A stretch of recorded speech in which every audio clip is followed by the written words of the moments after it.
गणेशोत्सवाचा काळ आलेला आहे आणि या गणेशोत्सवाच्या कालावधीमध्येच मुंबईमध्ये विष कोण कालवतंय असा प्रश्न विचारायला वाव आहे। कारण घडलेल्या दोन घटना, माझगावला 23 ऑगस्टला घडलेली घटना आणि कालच्या दिवशी म्हणजे बुधवारच्या दिवशी ईदच्या दिवशी घडलेली परळमधली घटना।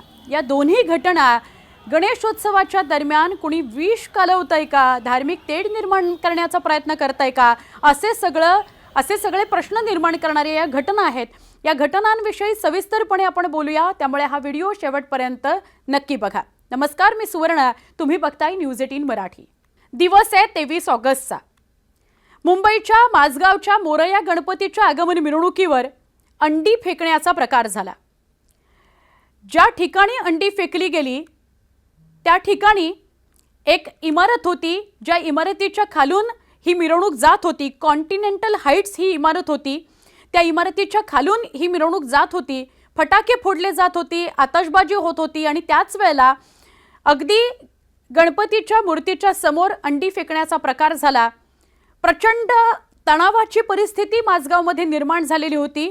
फक्त माझगावचा मोरया गणेशोत्सव मंडळाची टीम नाही, तर मुंबईभरातले गणेशोत्सव मंडळांचे प्रतिनिधी या माझगावच्या परिसरामध्ये जमले। पोलिसांना हस्तक्षेप करावा लागला आणि लवकरात लवकर ज्याने हे कृत्य केलेलं आहे त्याला पकडून आणतो असं पोलिसांनी सांगितल्यावर परिस्थिती थोडीशी निवळली। तरी सुद्धा जे कार्यकर्ते होते त्या कार्यकर्त्यांच्या मनात राग धगधगतच होता। अखेर 36 तासात पोलिसांनी त्या व्यक्तीला पकडलं। ज्याने अंडी फेकली तो त्या इमारतीत राहणारा व्यक्ती नव्हताच। पोलीस उपायुक्त जयंत मीना यांनी जी माहिती दिली ती अशी की दानिश हा ऑनलाईन ऑर्डरवर अंड्याची डिलिव्हरी करायचा। घटनेच्या दिवशी म्हणजे 23 तारखेला तो माझगावमधील कॉन्टिनेंटल हाइट्स इमारतीमध्ये अंड्याची ऑर्डर घेण्याकरता पोचवण्याकरता पोचला, पण त्यावेळी सोसायटी बाहेर फटाके फोडले जात होते। कारण मिरवणूक सुरू होती, आगमन सुरू होतं गणपती बाप्पाचं, त्यामुळे सोसायटी बाहेर फटाके फोडले जात होते। फटाक्यांच्या धुरामुळे त्याच्या डोळ्यांना त्रास झाला आणि त्याला व्यवस्थित चालता सुद्धा येईना। मिरवणूक क्रॉस करून त्याला इमारतीपर्यंत जायला सुद्धा त्रास झाला आणि अशा कारणामुळे दानिश संतापला होता। दानिश इमारतीमध्ये शिरला आणि इमारतीमधून त्यानं अंडी टाकली। साधारणपणे 2-3 अंडी मिरवणुकीमध्ये फुटली। हे जेव्हा लक्षात आलं तेव्हा गणेश भक्त प्रचंड संतापले आणि त्यावेळेला अत्यंत तणावाची परिस्थिती त्या परिसरात निर्माण झाली। कारण सगळ्यांना असं वाटलं, गणेश भक्तांना असं वाटलं की त्या कॉन्टिनेंटल हाइट्स इमारतीमधूनच कोणीतरी अंडी फेकलेली आहेत। त्या इमारतीमध्ये अल्पसंख्याक वर्ग खूप मोठ्या प्रमाणात राहतो, मुस्लिम बांधव मोठ्या प्रमाणात राहतात, त्यामुळे एक गैरसमज निर्माण झाला आणि मोठा गहजब होण्याआधी पोलिसांनी तिथे हस्तक्षेप केला। ही घटना आहे 23 तारखेची। आता बुधवारी म्हणजे 26 ऑगस्टला काय घडलं बघा। 26 ऑगस्टला भोईवाडा पोलिसांनी ईदच्या मिरवणुकीदरम्यान रात्री परळ परिसरामध्ये जो राडा झाला तो पांगवण्याचा, शांत करण्याचा प्रयत्न केला। ईदची मिरवणूक सुरू होती। परळ भागात ती मिरवणूक आल्यानंतर रात्रीच्या सुमारास तकिया मशीद परिसरातून दुचाकी स्वार हॉर्न वाजवत होते। ते हॉर्न वाजवत बाहेर आले आणि एका गाडीवर तिघ म्हणजे ट्रिपल सीट असे सगळे एका समुदायाचे लोक एकत्र आले आणि त्यांनी जोरदार घोषणाबाजी करायला सुरुवात केली। याला स्थानिकांनी आक्षेप सुद्धा घेतला। त्यांच्या दुचाकीस्वार यांच्यामध्ये बाचाबाची झाली, त्याचं रूपांतर हाणामारीमध्ये झालं। मग पोलिसांना परिस्थितीचं गांभीर्य लक्षात आलं, त्यांनी लगेचच हस्तक्षेप केला, मध्यस्थी केली।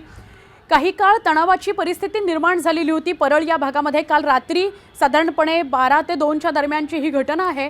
त्यानंतर पोलिसांनी सौम्य बळाचा सुद्धा वापर केला आणि जमावाला पांगवलं। आता या दोन ज्या घटना आहेत, माझगावची घटना असो किंवा परळची घटना असो, या दोन घटना मुंबईमध्ये धार्मिक तेढ निर्माण होईल अशी परिस्थिती आहे का?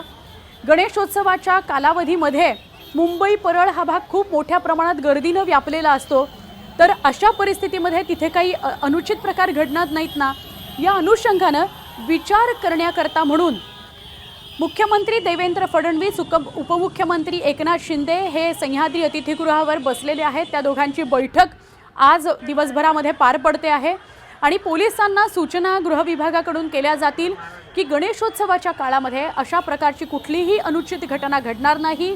धार्मिक तणाव निर्माण होणार नाही, दोन गटांमध्ये वाद उत्पन्न होणार नाहीत, यासाठी गणेशोत्सव जेव्हा येतोय, म्हणजे आता जवळपास 10-12 दिवस जे काही उरलेले आहेत, त्या दिवसांमध्ये काय पावलं मुंबईमध्ये उचलावी लागतील जेणेकरून अंतर्गत वाद होणार नाहीत। जर काही मनात राग धगधगत असेल दोन्ही समुदायांमध्ये तर तो कसा शांत करता येईल, आणि त्याकरता गणेशोत्सव मंडळांशी सुद्धा संवाद साधला जातो आहे। गणेशोत्सव मंडळं सुद्धा मुख्यमंत्र्यांकडे आपलं म्हणणं मांडणार आहेत।